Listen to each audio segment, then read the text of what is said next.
Friends, आज हम आपके लिए लेकर आए हैं एक काफ़ी बेसिक वीडियो है जिसमें कुछ इतनी छोटी छोटी बातें आपको बताई जाएंगी कि जिस पर बच्चे काफ़ी गलती कर रहे हैं।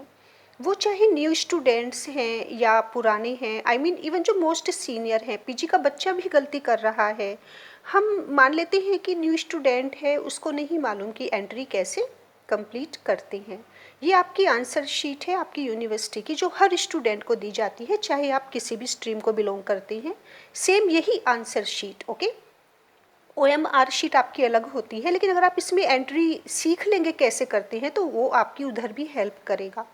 अब ये देखिए कि बात यहाँ पर आती है, इतना टाइम स्टूडेंट्स अपना वेस्ट कर रहे हैं सिर्फ एंट्री को फिल करने में, और इतना वाइटनर का यूज़ कर रही हैं, वो बार बार उसको इरेज कर रही हैं। इतनी बुरी हालत हो जाती है उनकी आंसर शीट की कि कितनी ही बार उनका रोल नंबर, जो मेन डिटेल्स होती हैं, जो उनकी बहुत इम्पोर्टेंट इंफॉर्मेशन होती है, वो भी उनकी क्लियर नज़र नहीं आती। और यहाँ पर सबसे ज़्यादा जो इफ़ेक्ट पड़ता है वो स्टूडेंट के मूड पर पड़ रहा है। सोचिए कि आपके पास कितना कम टाइम होता है एग्ज़ाम के लिए। आप आपका काफ़ी टाइम सिर्फ चला जा रहा है किस में, एंट्री करने में, और वो भी आपकी साफ या क्लियर नहीं हो रही है। तो यहाँ पर देखिए, ये आंसर शीट जैसे ही आप अपने रूम में, एग्ज़ाम रूम में जाएंगे तो आपको सबसे पहले ये आंसर शीट दी जाती है, ओके। अब इसमें ये आपको देखना है, ये ना भी आप देखें कोई फ़र्क नहीं पड़ेगा, लेकिन अच्छा है आप देख ले। आप ये देखना कि आपका यहाँ पर ये आर, ओके। आप अगर रेगुलर के स्टूडेंट हैं तो यहाँ पर आर लिखा होता है, अगर आप प्राइवेट के स्टूडेंट हैं तो यहाँ पी लिखा होता है। इससे आपका कोई मतलब नहीं होता, आप चाहे इनको इग्नोर कर सकते हैं। लेकिन यहाँ पर जो स्टूडेंट्स गलती कर रहे हैं, देखिए ये है आपका परीक्षा का नाम, ओके। तो काफ़ी कम टाइम में आपको जल्दी से बता देती हैं कि जब आपको ये आंसर शीट मिलेगी तो आपको इसमें एंट्री किस तरह से करनी है। कुछ सेकंड्स में या ज़्यादा से ज़्यादा आप 2-3 मिनट्स में इसको कंप्लीट कर लेना, बिना वाइटनर के, बिना फ्लूइड यूज़ किए। अब आप यहाँ से स्टार्ट करेंगे। यहाँ पर देखिए मोस्ट ऑफ द स्टूडेंट्स क्या गलती वो करते हैं, परीक्षा का नाम, ओके, यहाँ पर वो अपना नाम लिख देते हैं। ये ध्यान रखना कि पूरी आंसर शीट में कहीं भी आपको अपना नाम नहीं लिखना है, पूरी आंसर शीट में, राइट। यहाँ से लेकर लास्ट पेज तक कहीं भी गलती से भी आपको अपना नाम नहीं लिखना, क्योंकि वो एक तरीके से गलत माना जाता है। और यहाँ पर स्टूडेंट जाते ही सबसे पहले अपना नाम लिख देते हैं। उनको टीचर, इन्विजिलेटर कितना भी इंडिकेट करे, कितना भी समझाए, तो देखिए उसमें आपका भी टाइम वेस्ट होता है। फिर आप वाइटनर लेते हैं, आप उसको वहाँ से इरेज कर रहे हैं। तो यहाँ पर देखिए साफ लिखा है परीक्षा, ओके, नेम ऑफ एग्जाम। परीक्षा का नाम क्या है? परीक्षा का मतलब यहाँ पर है कि एग्जामिनर आपसे आपका नाम, बस आप नाम पर फोकस करते हैं, तो आपसे आपका नाम नहीं पूछा जा रहा है। मोर देन 85% स्टूडेंट से गलती कर रहे हैं। इसीलिए आज ही वीडियो बना रही हैं कि why are you wasting your time, क्यों टाइम अपना वेस्ट कर रही हैं। बहुत कीमती टाइम है, 3 घंटे मिलते हैं मुश्किल से आपको, और ये तो इतनी बेसिक थिंग्स हैं, और टीचर पर कोई इफेक्ट नहीं पड़ेगा। टीचर आपका आप इम्पोर्टेंट है, क्योंकि मूड टीचर का ख़राब नहीं हो रहा है, मूड आपका ख़राब हो रहा है। और अगर आपका मूड सिर्फ एक एंट्री में ही ख़राब हो रहा है तो देखिए आपको तो पूरी आंसर शीट फिल करनी है। तो यहाँ पर परीक्षा का मतलब क्या हुआ कि आप जिस भी एग्ज़ाम को दे रहे हैं आपको उसका नाम यहाँ लिखना है। सपोज़ कीजिए कि आप बीटेक, आई मीन आप BLLB के स्टूडेंट हैं, MSc के हैं, MCOM के हैं, BA के हैं, BCom के स्टूडेंट हैं। आप जिस एग्ज़ाम में अपियर हो रहे हैं, ओके, आप जिस एग्ज़ाम में अपियर हो रहे हैं आपने उसका नाम यहाँ लिखना है। सपोज़ कीजिए कि आप किस स्ट्रीम के स्टूडेंट हैं, आप BCom के हैं, तो आप यहाँ पर लिखेंगे ओनली BCom, राइट, और कुछ नहीं लिखना है, आपने लिखना है BCom। आप BA LLB के स्टूडेंट हैं तो आपने यहाँ पर सिर्फ लिखना है BA LLB, राइट। तो ये बहुत अच्छी तरह से समझ लीजिए, परीक्षा का नाम आप जिस भी एग्जाम में, जिस भी परीक्षा में आप अपियर हो रहे हैं, गोट। तो सिंपल, देखिए कितनी सेकंड लगेगी आपको लिखने में।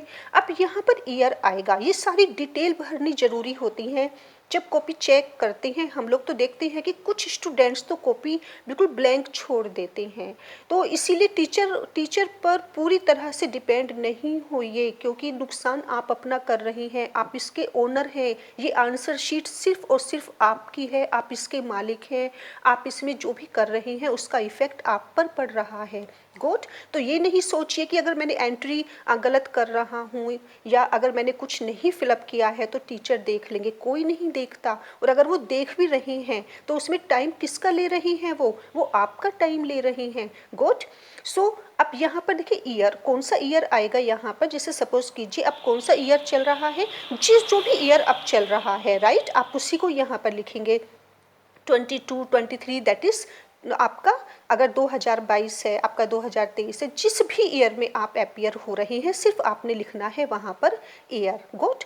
अब यहाँ पर आता है कि आपका पार्ट कौन सा है और सेमेस्टर। जैसे सपोज कीजिए कि देखिए ये ईयर अलग होता है, जैसे आपका एक सेमेस्टर होता है, आपका ईयर होता है। अगर आप सेमेस्टर के स्टूडेंट हैं, जैसे कि आप BA LLB first sem, second same, जो भी आपका सेमेस्टर है, तो आप यहाँ पर first sem, second, third, fourth, ये तो आपको पता है अच्छी तरीके से कि आप किस सेमेस्टर के एग्ज़ाम दे रहे हैं, तो वो यहाँ पर आपने सेमेस्टर मेंशन करना है। लेकिन आप कौन से ईयर में हैं। गुड। अगर आप ईयर है, जैसे कि आपका BSc फर्स्ट ईयर है या आपका सेकेंड ईयर है, थर्ड ईयर है, आपका MCOM फर्स्ट ईयर है, तो यहाँ पर आप फर्स्ट लिखेंगे, ओनली फर्स्ट। गुड। तो आपको यहाँ पर देना है, अगर आपका यहाँ सेमेस्टर है तो सेमेस्टर मेंशन करेंगे, अगर आपका ईयर है तो आप यहाँ पर कौन से ईयर में आप हैं, बस इतना लिखना है आपने यहाँ पर।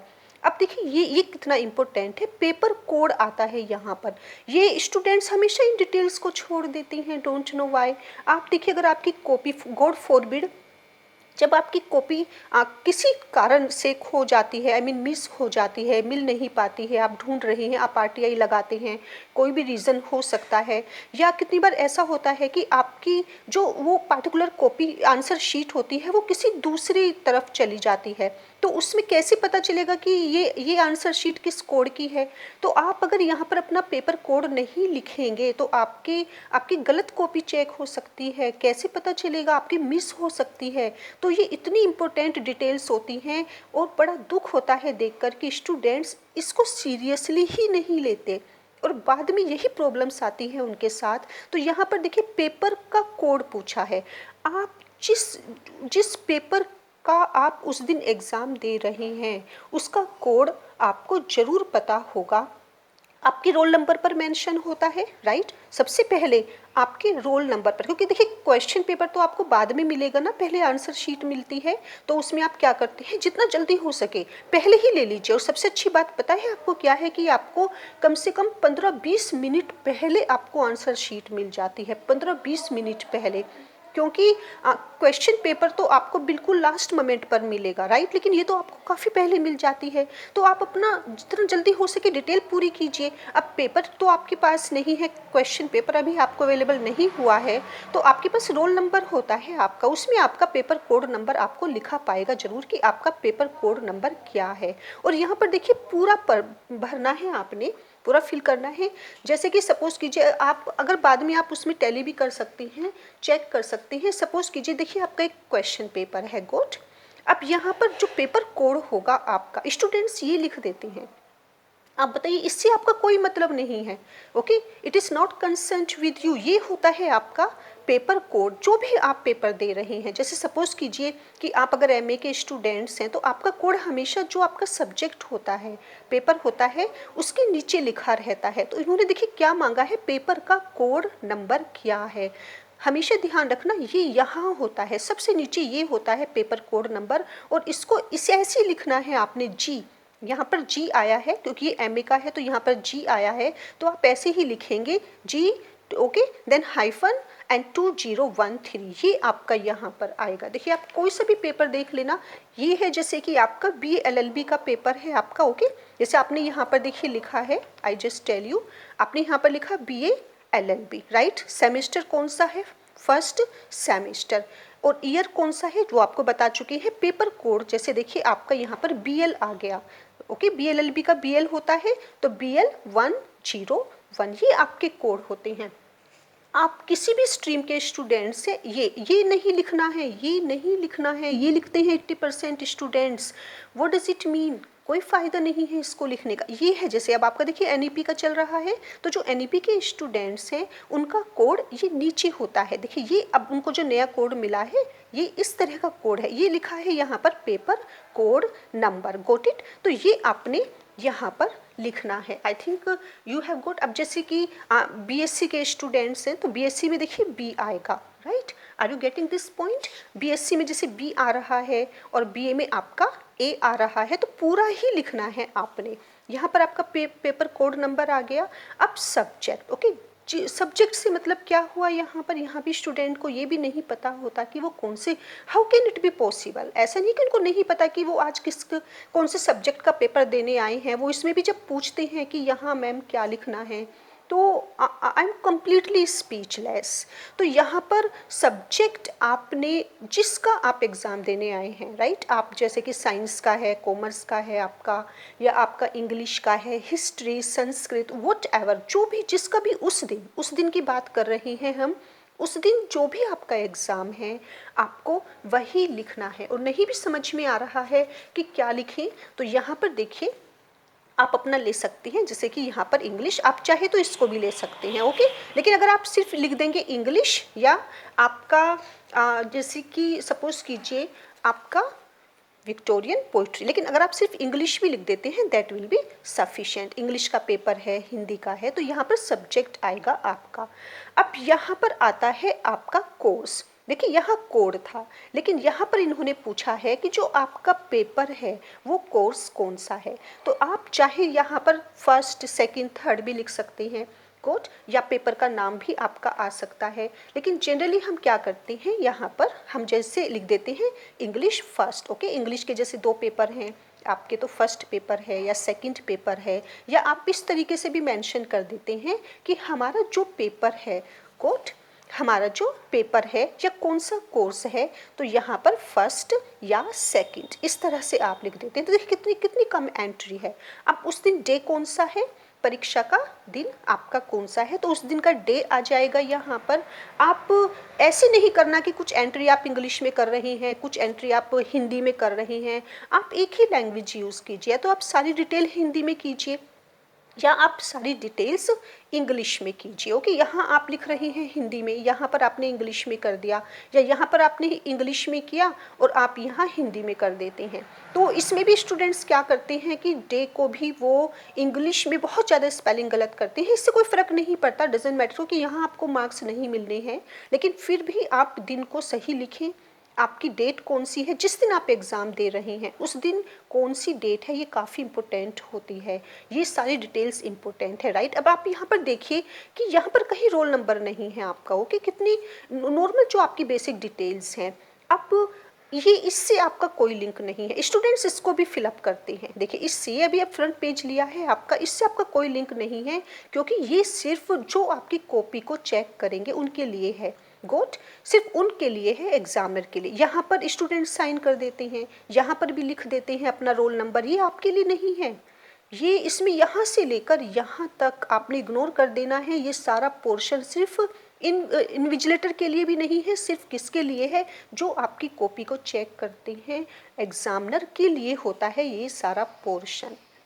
अब देखिए इसको, अगर आपको कुछ सेकंड्स में इसको समझाएं कि जब आपको कहा जाता है कि आपको सिर्फ 5 का आंसर देना है, 5 क्वेश्चंस का आंसर देना है, तो एग्जामिनर आपको किस तरह से मार्किंग करता है, आपने जो फर्स्ट क्वेश्चन किया है उस पर कितने नंबर है वो यहाँ रखता है, राइट। अब सपोज कीजिए कि आपने 7 क्वेश्चन किए, तो कोई फ़ायदा नहीं है, आप अपना टाइम वेस्ट करते हैं, क्योंकि एग्जामिनर उन क्वेश्चंस को देखता भी नहीं है, वो सिर्फ आपको वही नंबर रखेगा जहाँ पर जितने उसको देने होते हैं। तो ये अपना टाइम इनमें वेस्ट नहीं करना है, ये आपके लिए नहीं है। अब देखिए आप इधर आ जाइए, ओके। ये यहाँ पर ये इम्पोर्टेंट है, यहाँ पर ये आपका एनरोलमेंट नंबर। देखिए यहाँ पर सिर्फ 4 डिटेल्स हैं। एनरोलमेंट नंबर और रोल नंबर में काफ़ी डिफरेंस होता है, ये आपका चेंज नहीं होता। आपका एनरोलमेंट नंबर हर साल सेम रहेगा। इसका मीनिंग होता है कि you have been enrolled, okay. आपका एनरोलमेंट हो चुका है, आपकी एक फ़ाइल है, आपका एक रिकॉर्ड है, और उस रिकॉर्ड का एक पार्टिकुलर नंबर है जो सिर्फ आपको दिया गया है। आप कह सकते हैं जैसे आपका एक मोबाइल नंबर होता है, राइट, आपकी एक फ़ाइल बन चुकी है जिस भी यूनिवर्सिटी को आप बिलोंग करते हैं, और वो कभी चेंज नहीं होगी। जैसे कि सपोज़ कीजिए आपका सेम रहेगा, आपका तीनों साल सेम रहेगा, आपका आगे तक सेम रहेगा, लेकिन रोल नंबर में चेंजेस हो जाते हैं, रोल नंबर बदल जाता है। तो इसलिए ये काफ़ी इंपॉर्टेंट होता है, और ये एम से ही स्टार्ट होता है, ये आपको नहीं लिखना, ये आपके रोल नंबर पर होता है। तुरंत अपना रोल नंबर खोलिए जब भी आप इसको एंट्री कर रहे हैं, और जो भी उसमें डिजिट्स हैं उसको बिल्कुल क्लियर, बिल्कुल सही लिखिए, राइट। यहाँ पर लिखा, अब रोल नंबर आपका। अब देखिए यहाँ पर स्टूडेंट्स को इतना तक नहीं पता होता कि फिगर का और वर्ड्स का मतलब क्या होता है। तो यहाँ पर आपने किस में लिखना है, यहाँ पर आपने डिजिट्स में लिखना है, राइट, फिगर में, दैट इज कि जो भी आपका रोल नंबर है उससे पहले ए लिखा है, बी है, आपके रोल नंबर पर देख लेना, वहाँ से स्टार्ट करना है। लेकिन उससे पहले एक बार ये देख लेना कि कितनी डिजिट आ रही हैं आपके रोल नंबर की। तो इसमें देखना है बॉक्सेस कितने हैं, उसके अकॉर्डिंग आप पहले पूरा कर लेना। पता चला कि आपने शुरू का छोड़ दिया और फिर बाद में आप परेशान हो रहे हैं, अगर ऐसी कोई प्रॉब्लम आती भी है तो भी you needn't take the help of your teacher. अगर आपको लग रहा है कि बॉक्सेस कम हैं और आपका रोल नंबर ज़्यादा बड़ा है, ऐसा होता नहीं है, लेकिन 1% कभी अगर ऐसा आपको लगे तो आप देखिए क्या कर सकते हैं, यहाँ पर सेल्फ, ओके, आप और बॉक्स बना सकते हैं, लेकिन उससे पहले आप अपना देख लेना कोई आपका मिस ना हो जाए। तो यहाँ पर आपने कैसे लिखने हैं, आपको अपने इस तरीके से नंबर लिखने हैं, जो रोल नंबर है ना आपका, वो आपने फिगर में लिखना है, अंकों में लिखने हैं। अब यहाँ पर है शब्दों में, शब्दों में वो क्यों कह रही है, ताकि कोई भी दूसरा आपकी आंसर शीट में किसी भी तरह की छेड़खानी ना कर सके, आपका रोल नंबर चेंज ना कर सके। या सपोज़ कीजिए गलती से आपने अगर कोई भी डिजिट गलत बना दी है, गलत लिख दिया है, तो वो उससे चेक कर सके। तो ये आपका ही बेनिफिट होता है, एक तरह से आपकी ये चेक बुक है कि इसमें कोई भी चेंजेस कोई नहीं कर सकता। तो यहाँ पर वर्ड्स में लिखेंगे। अब वर्ड्स में देखिए थाउजेंड्स, लाख में नहीं लिखना है, आप सिर्फ क्या लिखेंगे, सपोज कीजिए कि रोल नंबर आपका ये है, तो आप यहाँ पर कैसे लिखेंगे, 2, ओके। आप हिंदी में भी लिख सकते हैं 2, 9, जैसे ये लिखा है हिंदी में, राइट। इस तरह से वर्ड्स में, इस तरह से शब्दों में लिखना है आपने। ये अंकों में तो ऐसे हो गया और शब्दों में ऐसे हो गया। देखिए इतनी छोटी छोटी बातें भी बच्चों को बतानी पड़ रही हैं, लेकिन जब एग्ज़ाम रूम में बताते हैं सभी बच्चों को, उसके बाद भी वो गलती कर रहे हैं, तो ये भी फिर बताना पड़ता है। अब यहाँ पर शब्दों में ध्यान रखना, आपने जैसे आपकी डिजिट्स हैं आपने ऐसे ही लिखना है, जैसे कि 2, 9, 6, 9, इन दिस वे पूरा आपने लिखना है। उससे पहले जो भी इंग्लिश का लेटर आ रहा है, A B C whatever G, तो वो जरूर आपने लिखना है, गुड। उसके बाद ये पूरी डिटेल आ गई। अब आपके यहाँ साइन काफ़ी इंपॉर्टेंट है, आप ये देखिए यहाँ पर आपके साइन है, ओके, जो एप्लीकेंट हैं आपके अपने साइन है, इससे आपका मतलब नहीं है। ये साइन होंगे किसके, जो उस रूम में, जिस रूम में आप एग्ज़ाम दे रही हैं, उस रूम के अंदर जो भी इन्विजिलेटर्स होंगे, कम से कम 2 इन्विजिलेटर आपके रूम में ज़रूर पाएंगे, 2 से ज़्यादा हो सकते हैं, लेकिन कम से कम 2 तो ज़रूर पाएंगे। तो यहाँ ये डिटेल करने के बाद आप सभी स्टूडेंट्स ये ज़रूर ध्यान रखना कि क्या यहाँ पर आपके रूम के इन्विजिलेटर के साइन हैं। अगर नहीं हैं, गलती से वो भूल जाते हैं, या कितनी बार ऐसा होता है कि वो आपके पास आए आपकी आंसर शीट पर साइन करने के लिए, और उन्होंने देखा कि आपकी आंसर शीट की एंट्री कंप्लीट नहीं है, तो वो आगे बढ़ जाते हैं और आपसे कह देते हैं कि आप पहले इसे कंप्लीट कीजिए। आप भी भूल जाते हैं, या आप सोचते हैं कि डजेंट मैटर, मैम अपने आप देख लेंगे, सर अपने आप देख लेंगे, तो आप उसको इग्नोर कर देते हैं, या आपको लाइटली ले लेते हैं उसे, लेकिन ये काफ़ी इंपॉर्टेंट होते हैं। अगर आपकी आंसर शीट पर आपके इन्विजिलेटर के साइन नहीं है, तो वो कहीं ना कहीं वैलिड आंसर शीट नहीं है। क्या गारंटी है, आपको कहा जा सकता है, आपने क्या पता कहाँ से आंसर शीट ले ली हो, क्या पता आपने कहाँ से उसको बाद में क्या लिखा हो। तो इसलिए स्टूडेंट्स इस पॉइंट को इग्नोर कर देते हैं। अगर आपकी आंसर शीट पर उस इन्विजिलेटर जो आपके रूम में टीचर है या कोई भी जो वहाँ पर ड्यूटी दे रहे हैं, तो आप फ़ौरन उनसे कहिए एंट्री पूरी करने के बाद, राइट, कि आप यहाँ पर साइन कर दीजिए। तो ये आपकी रिस्पॉन्सिबिलिटी है सबसे पहले, क्योंकि आप किसी टीचर को बाद में ब्लेम नहीं दे सकते। और इसलिए हम आपको सजेस्ट करेंगे कि लास्ट में जब 5 मिनट्स आपके पास रहते हैं, एक बार सारी एंट्री जरूर चेक कर लीजिए, कहीं कुछ मिस तो नहीं हो गया। तो यहाँ पर आपके अपने साइन आएंगे, आपके अपने जो साइन हैं, आप जैसे हिंदी में करते हैं, इंग्लिश में करते हैं, इनिशियल जो भी आप करते हैं, यहाँ पर आपके साइन, यहाँ पर आपके रूम के अंदर जो जिनकी ड्यूटी लगी हुई है, जो टीचर है, उनके साइन आएंगे, राइट। तो यहाँ आपका एनरोलमेंट नंबर, रोल नंबर, ये डिटेल हो गई। अब ये एक पोर्शन था आपका, ये आपका गोट, ये सेकंड पोर्शन था। अब देखिए ये सबसे इम्पोर्टेंट है थर्ड वन। अब ये थर्ड वन आपका, यहाँ पर आपने सेम वही की जो आपकी एंट्री यहाँ थी, सेम वही एंट्री आपने यहाँ की है। परीक्षा का नाम, सब्जेक्ट, ओके, पेपर, जो भी आपका पेपर है, कोड क्या है और सेमेस्टर क्या है, यहाँ तक आपने डिटेल फिल कर ली है। अब यहाँ पर आपने सबसे पहले अपना रोल नंबर लिखना है, लेकिन स्टार्टिंग से लिखना है। जैसे कि आपके रोल नंबर से पहले ए है, बी, सी या जी, जो भी आपके रोल नंबर से पहले इंग्लिश का कोई ना कोई लेटर जरूर दिया होगा, तो वहाँ से स्टार्ट करना है। अब आप इसमें भी देख लेना कि आपका रोल नंबर कितनी डिजिट है और यहाँ कितने बॉक्सेस हैं।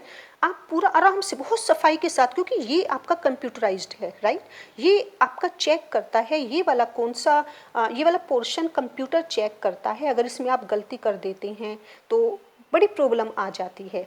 तो यहाँ पर उसके बाद जब आप अपना रोल नंबर लिख देते हैं, बड़ी सफाई के साथ, बहुत ही कूल होकर, जो आपने यहाँ लिखा है उसी को, बॉक्स को आपने यहाँ सर्किल करना है, एनसर्किल करना है, या आपने फिल करना है। जैसे सपोज कीजिए आपने यहाँ पर बी लिखा है, तो बी के सामने ही एनसर्किल करना है आपको, इस पोर्शन को आपको क्या करना है, फिलअप करना है, ओके। उसी के सामने बहुत ही आराम से करना है। वाइटनर, बार बार वाइटनर लगाएंगे तो देखिए किसका नुकसान होगा, आपकी ही तो आंसर शीट खराब हो रही है ना।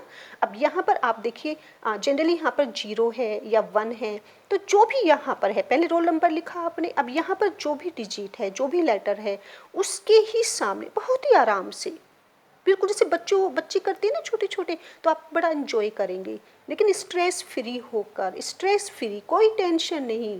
आपके 3 घंटे आपके अपने हैं, आंसर शीट आपकी अपनी है, क्वेश्चन पेपर आपका अपना है। दुनिया की कोई भी ताकत 3 घंटे से पहले आपसे आपकी आंसर शीट नहीं ले सकती। तो आप मालिक हैं 3 घंटे के लिए, आराम से कीजिए, ओके। जो यहाँ पर है उसको आराम से कीजिए, डोंट वरी, गलती नहीं करनी है। वाइटनर क्यों यूज़ करना, वाइटनर, फ्लूइड कुछ नहीं यूज़ करना, गुड। अब ये आपने एंट्री कर दी कंप्लीट। देखिए इससे लग, फिर नीचे आपकी ये एंट्री सेम ऐसे ही आएगी, एनरोलमेंट नंबर लिखा आपने। अब देखिए सिर्फ रोल नंबर और एनरोलमेंट नंबर में ये वाली एंट्री करनी है। अच्छा, यही एंट्री आपको OMR शीट में भी आपकी हेल्प करेगी, जिनके MCQ टाइप क्वेश्चंस होते हैं या फाउंडेशन के होते हैं। तो ये वही सर्किल है, आपने अपना एनरोलमेंट नंबर लिखा और सेम आपने, देखिए एम के नीचे कोई बॉक्स नहीं है, तो आप यहाँ से उसी को, जो भी आपका यहाँ लिखा है, जैसे सपोज कीजिए आपने यहाँ 7 लिखा है, तो 7 ये रहा, राइट। ऐसे देखकर आराम से, और उसको क्या कर देना है, काफ़ी अच्छी तरीके से आपने डार्कन करना है, ताकि कंप्यूटर उसको पकड़ ले। पकड़ने से मतलब है कि अगर आप लाइट पेन यूज़ करेंगे, हल्का सा ऐसे कर देंगे, तो कंप्यूटर उसको ठीक से कैच नहीं कर पाएगा, ये कंप्यूटर से चेक होता है। तो ये आ गया। अब यहाँ पर ये है कि जो भी आप किस मीन्स आप रेगुलर स्टूडेंट हैं, आप प्राइवेट स्टूडेंट हैं, बैक पेपर दे रही हैं, इम्प्रूवमेंट का दे रही हैं, एक्स का है, सिंगल का है, तो उसी के सामने आपने फिल करना है। कोड आप रेगुलर के हैं तो रेगुलर के सामने ही आपने सर्किल करना है। अब देखिए बस ये थी आपकी एंट्री, गोट। और इसमें ध्यान रखना कि अंदर पेजेस कितने होते हैं, टोटल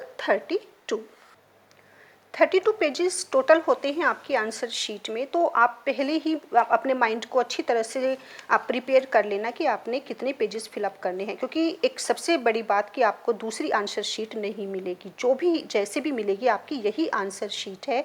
अब भी कॉपीज़ बंद हैं, कोई भी इससे एक्स्ट्रा नहीं मिलेगी, कोई और हेल्प नहीं मिलेगी।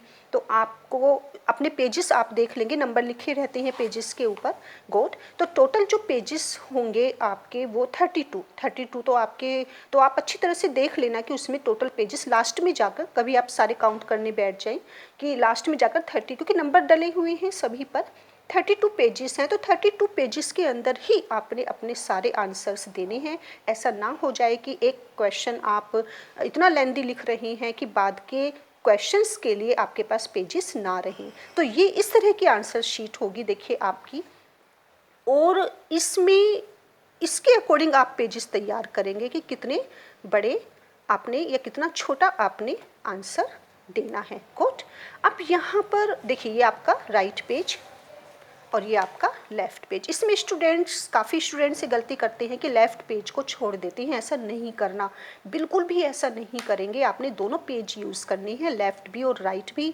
ये गलती नहीं करना, लेफ़्ट छोड़ रहे हैं और राइट लिख रहे हैं, गलत इंप्रेशन पड़ता है। ओके, गलत इंप्रेशन पड़ता है। तो देखिए इतना बड़ा पेज होता है आपका। अब इसमें आप ये देखिए कि कुछ कुछ इन्होंने देखिए खुद ही यहाँ पर इसको इस तरह से डिवाइड किया है। कुछ स्टूडेंट्स क्या करते हैं कि यहाँ से स्केल लेते हैं और इस पेज को और भी ज़्यादा छोटा कर देते हैं, और भी ज़्यादा छोटा। क्यों करते हैं ऐसा आप? आपके पास अगर टाइम है तो आप इतना कर सकते हैं कि चलिए, वैसे ज़रूरत नहीं है क्योंकि ऑलरेडी ये लाइंड है, ऑलरेडी यहाँ पर मार्जिन इन्होंने दिया हुआ है, राइट। लेकिन अगर आपके पास टाइम है, आपका मन है, तो चलिए अपने खुद के सेटिस्फैक्शन के लिए, खुद के खुशी के लिए आप इसको इस तरह से स्केल से लाइन बना सकते हैं। लेकिन कुछ स्टूडेंट्स जैसा भी बताया, यहाँ से लेते हैं, यहाँ से लेते हैं, इधर से भी ले रहे हैं, बहुत बहुत ज़्यादा उसको छोटा पेज बना रहे हैं। पर्पस क्या होता है? एग्जामिनर को पता होता है कि आप पेज को छोटा बना रहे हैं, कोई फ़ायदा नहीं है, आप अपना फिर नुकसान करते हैं। तो यहाँ पर टाइम वेस्ट मत कीजिए। अब देखिए आप यहाँ, ये आपकी आंसर शीट है, ये आपका पेज है। गुड। अब देखिए आप कैसे लिखना शुरू करेंगे। आप हर नया क्वेश्चन नए पेज से लीजिए। कोशिश कीजिए कि अगर आपके पास काफ़ी पेजेस हैं, आपके पास इतने क्वेश्चंस नहीं हैं, आपने जैसे पहले देख लिया कि कितने क्वेश्चन करने हैं, कितने मेरे पास पेजेस हैं, सफिशिएंट हैं, बल्कि काफ़ी आपके रह भी जाते हैं, तो आप हमेशा कोशिश कीजिए नया क्वेश्चन नए पेज से स्टार्ट कीजिए, यहाँ से कीजिए। ओके, यहाँ इधर से नहीं, स्टार्टिंग में। और आपने क्या नहीं करना, आपने क्वेश्चन को रिपीट नहीं करना है, लेकिन नंबर बिल्कुल सही लिखना है। गोट, कौन सा क्वेश्चन नंबर आप किसका कर रहे हैं। स्टूडेंट्स नंबर पर पता नहीं क्यों फोकस नहीं करते हैं। आप जैसे सपोज कीजिए आपका सेक्शन ए है, कोट, और आप कर रही हैं फर्स्ट वन, तो आप सेक्शन ए डाला आपने, उसके बाद आप क्वेश्चन नंबर 1 जरूर डालेंगे। आप ये मत लिखिए, इसमें टाइम वेस्ट नहीं कीजिए, बस आपने क्या डाला, क्वेश्चन नंबर 1। गुड। या आप सपोज कीजिए कि आप कर रहे हैं सेक्शन बी का, आपने कौन सा लिया, 7th वन, तो आपने डाला section B and question number 7। बस यहाँ ये ध्यान रखना कि ऐसा नहीं करना, एक क्वेश्चन सेक्शन ए में से ले रही हैं, फिर सी में से ले रही हैं, फिर बी में से ले रही हैं, इस तरीके से सब कुछ होच पोच मत करना हो कि इतना ज़्यादा आप कंफ्यूज्ड अपनी आंसर शीट को नहीं बनाएंगे। आप अगर कोई भी सेक्शन आप स्टार्ट कर रही हैं, पहले उसे ही कंप्लीट कीजिए, फिर आप दूसरे सेक्शन पर आइए। और ज़्यादा अच्छा ये है कि आप सेक्शन वाइज ही कीजिए। आपने सेक्शन बी लिया और उसका अगर आप 7th वन कर रही हैं, तो आप यहाँ पर section B and then question number 7, right. आपने इस तरह से लिया। और देखिए आप अपना आंसर, सपोज कीजिए कि शॉर्ट आंसर है आपका, आपने यहाँ से नहीं लिखना, इतना मार्जिन छोड़ना है, आपने यहाँ से लिखना शुरू किया और आप ऐसे लिखते चले जा रहे हैं, राइट। उसके बाद फिर आप यहाँ से लेंगे।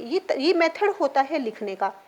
जब भी आप कोटेशन दें तो कोटेशन के लिए आप एक्स्ट्रा मार्जिन छोड़िए, लेफ्ट एंड राइट, उसको हमेशा आपको सेंटर में देना है। कोई भी कोटेशन है उसको सेंटर में दीजिए और उसके बाद आपका शॉर्ट क्वेश्चन यहाँ तक बस सफिशिएंट है। आपका शॉर्ट क्वेश्चन यहाँ तक, मार्जिन जरूर छोड़ना है, चाहे आप 3 लाइन्स छोड़े नीचे, क्यों, ताकि एग्जामिनर आपको मार्क्स दे सके, कोई नोट या रिमार्क लिख सके। तो कभी भी अपने क्वेश्चन को यहाँ तक कंप्लीट मत कीजिए। ओके, चाहे आप 3-4 लाइन्स छोड़े और आप यहाँ तक, शॉर्ट इतना काफ़ी होता है, ये यहाँ तक ले लीजिए, यहाँ तक ले लीजिए। और बीच में आप हेडिंग दे रही हैं, ये आपका हेडिंग हो गया, या कोटेशन दे रही हैं तो वो हमेशा बीच में सेंटर में, ये मेथड होता है। अब आप लॉन्ग क्वेश्चन लिख रहे हैं तो देखिए कितना बड़ा पेज है आपका, 1 पेज, राइट, और आपके 2 pages, 3 pages, in this way. आप इस तरह से देखिए काफ़ी बड़ी आंसर शीट है, तो उसे और छोटी नहीं बनाइए।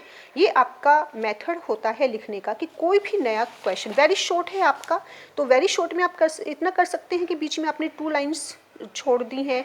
अगर अगर आपके पास पेजेस हैं तो आप नया पेज ले लीजिए, और वेरी शॉर्ट में ओनली 2-3 लाइन्स, राइट। और लॉन्ग क्वेश्चन में आपका 4.5 पेज, बस 4.5 पेज काफ़ी होते हैं आपके, उससे ज़्यादा नहीं। और शॉर्ट के लिए आपका ओनली क्वार्टर कह सकते हैं, वन से कम पेज आपका हो जाएगा। और वेरी शॉर्ट में तो आपका एक एक अगर आपका एक वर्ड है वो भी सफिशिएंट होता है। बस ये इम्पोर्टेंट थिंग है कि टू द पॉइंट लिखना है, जो भी क्वेश्चन पूछा गया है उसका आप आंसर दे रहे हैं या नहीं दे रहे हैं।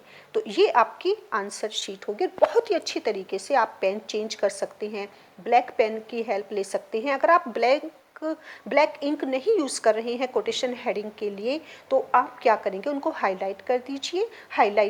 लाइटर भी आपके पास नहीं है तो उनको अंडरलाइन कर दीजिए, ताकि वो सामने फोकस उन पर एग्जामिनर कर सके। अनदर इम्पोर्टेंट थिंग इज़ कि जब भी आपको क्वेश्चन पेपर मिले तो उस पर आपको उसे लेते ही, पढ़ने नहीं लग जाना, उसे लेते ही सबसे पहला काम क्या करना है आपने, कि आपने अपने रोल नंबर लिखना है। ओके, ये आपने ज़रूर करना है, क्योंकि आपकी अपनी सिक्योरिटी, अपनी सेफ्टी के लिए है, ताकि आपका रोल जब भी कोई भी चेकिंग के लिए आता है तो आपके पास दो चीज़ें जो आपकी होती हैं, रोल नंबर और क्वेश्चन पेपर आंसर शीट, ये सब आपके पास होना चाहिए। ओके, आपके पास आपका रोल नंबर हो, आपके पास क्वेश्चन पेपर हो, और आपके पास आपकी अपनी आंसर शीट है। तो इसलिए रोल नंबर में क्या होता है कि आप पर ये एलिगेशन लग सकता है कि आप चीटिंग कर रही हैं, तो उसमें कोई भी बच्चा आपके रोल नंबर के आपके क्वेश्चन पेपर पर कुछ लिख सकता है, या वो खो सकता है, हो सकता है कि वो रूम से बाहर चला जाए। तो सबके पेपर जब चेक होते हैं आपके पास, अगर आपका क्वेश्चन पेपर नहीं मिलता है तो आपको प्रॉब्लम आ जाएगी। अब ये क्वेश्चन पेपर आपका अपना है, ये कैसे पता चलता है, ये सिर्फ इससे पता चलता है कि आप इसके ओनर हैं, ताकि कोई भी इसका मिसयूज़ ना कर सके। तो हमेशा जब भी क्वेश्चन पेपर आपको मिले, कितना भी टीचर बच्चों को समझाएं, लेकिन बच्चे नहीं अपनी इन बातों को वो नहीं मानते हैं, उनको सीरियसली नहीं लेते हैं, ये उनकी अपने लिए होता है। तो रोल नंबर जाते ही सबसे पहले इस पर जरूर लिखें। ओके, ये हर क्वेश्चन पेपर के ऊपर आपको मिलेगा, तो अपना रोल नंबर लिखिए। अब आपके पास टाइम है, अब आप उसको आराम से पढ़िए, आराम से अपना कीजिए। और एक सबसे अच्छा टिप आपको देना चाहेंगे, जब आप एग्ज़ाम रूम में बैठे हैं तो बिल्कुल भी फोकस नहीं कीजिए दूसरे स्टूडेंट्स क्या कर रहे हैं। आप अपनी मेंटली पीस को डिस्टर्ब करते हैं, आपका कॉन्फिडेंस लो हो जाता है जब आप देखते हैं कि दूसरे स्टूडेंट्स आंसर शीट पर काम कर रही हैं, तो आपको लगता है कि आप कुछ नहीं कर रहे हैं। काफ़ी स्टूडेंट्स अपना टाइम वेस्ट कर देते हैं सिर्फ दूसरों को ऑब्जर्व करने में।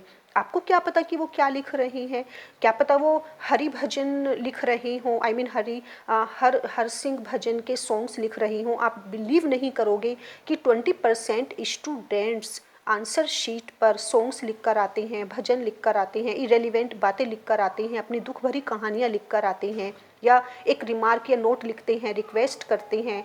इन सब से कोई बेनिफिट नहीं होता। तो इसीलिए सिर्फ और सिर्फ अपनी आंसर शीट पर फोकस कीजिए। जितना भी आपसे आता है, जो भी आता है, कॉन्फिडेंस के साथ लिखिए, बिना दूसरों को देखे कि वो क्या कर रही हैं। ओके, अब यहाँ पर आपको एक बात और बताएं कि आपके लिए सबसे इम्पोर्टेंट आपकी आंसर शीट है, क्योंकि जो आपकी आंसर शीट को चेक करता है एग्जामिनर, जब आपकी आंसर शीट यूनिवर्सिटी जाती है चेक होने के लिए, तो जो उसको चेक कर रहा है उसको ये नहीं पता होता कि आप मेल हैं, फीमेल हैं, आपका जेंडर क्या है, आपकी कास्ट क्या है, आप किस कॉलेज को बिलोंग करते हैं। इवन उसको ये तक नहीं पता होता कि आप कितने पंक्चुअल रही हैं, कितने रेगुलर रही हैं, कितनी आपने मेहनत की है, कितनी बार आप क्लास अटेंड की है, कैसे नोट्स बनाए हैं, उसको कुछ नहीं पता होता। सबसे ज़्यादा जो इम्प्रेशन अब आप डालने वाले हैं एग्जामिनर के ऊपर, सिर्फ ये आंसर शीट होती है आपकी। अब सोचिए कितनी कितनी इम्पोर्टेंट है आपके लिए। आपको अब जो भी काम करना है इस आंसर शीट पर ही करना है। तो बिल्कुल भी ये सोचकर मत घबराइए कि आपकी तैयारी नहीं हुई है, आप रेगुलर क्लास में नहीं जा पाए हैं, या लास्ट मोमेंट पे आप तैयारी कर रहे हैं। आपके सिर्फ आंसर शीट आपके एग्जामिनर के सामने है। तो जो भी जितना भी आता है, सबसे इम्पोर्टेंट होता है आपका मेथड ऑफ प्रेजेंटेशन, कि आपसे आपने जो भी अब तक किया है उससे आप लिखते कैसे हैं। तो हैंड राइटिंग आपकी, ये नहीं कहेंगे कि बहुत ज़्यादा सुंदर हो, लेकिन एटलीस्ट लेजिबल हो, एग्जामिनर को समझ में तो आए कि आपने लिखा क्या है। उसको जब समझ ही नहीं आएगा तो वो मार्क्स कैसे देगा आपको। तो आपकी आपकी हैंडराइटिंग लेजिबल हो, पॉइंट्स क्लियर हों, आपके पॉइंट्स क्लियर से मतलब पता हो कौन सा क्वेश्चन कहाँ फिनिश हो रहा है, कहाँ से नया स्टार्ट हो रहा है। कुछ पता नहीं चलता कितने ही स्टूडेंट्स की आंसर शीट पर कहाँ से कौन सा क्वेश्चन है, कहाँ से नेक्स्ट शुरू कर रहे हैं, कौन सा उन्होंने फिर थर्ड वन में कौन सी हेडिंग उन्होंने यूज़, कुछ नहीं पता होता। तो इससे वो अपना ही नुकसान करते हैं, न कि ना टीचर का नुकसान होता है, ना एग्जामिनर का नुकसान होता है। क्योंकि अगर एग्जामिनर को ये नहीं समझ में आ रहा है कि आपने लिखा क्या है, तो एग्जामिनर यहाँ एक सिंपल नोट लिख देते हैं, इलेजिबल, ओके, इररेलीवेंट। और मोस्ट ऑफ द स्टूडेंट्स देखिए आजकल क्या गलती कर रहे हैं, cut and copy copy paste कर रहे हैं, पूरे क्वेश्चन पेपर को एज इट इज़ नोट कर कर आ रहे हैं। क्या होगा इससे, किसका नुकसान होगा? आप देखिए अगर आपसे नहीं भी आ रहा है तो आप यहाँ से स्टार्ट करते हैं स्टूडेंट्स, और पूरे क्वेश्चन पेपर को क्या कर देते हैं, आंसर शीट में एज इट इज़ कॉपी कर देते हैं। क्या कॉपी करने से नंबर मिलेंगे? तो इसीलिए अच्छा है जितना भी आपसे आता है, जो भी आपसे आता है, विथ कॉन्फिडेंस अच्छी तरीके से उसको लिखिए। Definitely you will get better and better marks, right? And just have a confidence, बस कॉन्फिडेंस रखिए, मेंटली बिल्कुल भी स्ट्रेस नहीं होइए। क्योंकि ये एग्जाम्स आपके अगर नहीं होंगे तो कैसे पता चलेगा कि आपने कितनी मेहनत की है? क्या क्राइटेरिया होगा फिर जज करने का आपके टैलेंट को, आपकी एबिलिटी को? तो इनका होना ज़रूरी है। इसे बिल्कुल लाइटली लीजिए, इसे स्ट्रेस में नहीं लीजिए, एंजॉय कीजिए एग्ज़ाम्स को। और सबसे बड़ी बात है कि उस टाइम पूरी तरह से कंसंट्रेट कीजिए अपने एग्ज़ाम पर, इधर उधर बिल्कुल फोकस नहीं कीजिए, नेगेटिव लोगों से दूर रहिए, आपके चाहे वो फ्रेंड सर्किल है। और अगर आपको आपको लग रहा है कि आपका, बिल्कुल भी अपना मूड ख़राब नहीं कीजिए जब आप एग्ज़ाम देने जा रहे हैं। जितना जितना ज़्यादा स्ट्रेस फ्री रहेंगे, आपका माइंड उतना ही 100% देगा किस पर, इस आंसर शीट पर। आपका कैरियर, आपका फ्यूचर, आपका सब कुछ क्या है, ये आंसर शीट है। दिस इज़ वाई कि आपसे बार बार कह रहे हैं, अपना बेस्ट दे दीजिए सिर्फ इस आंसर शीट पर, क्योंकि एग्जामिनर के सामने आपका रिप्रेजेंटेटिव होगा ये आंसर शीट, कोई और नहीं होगा।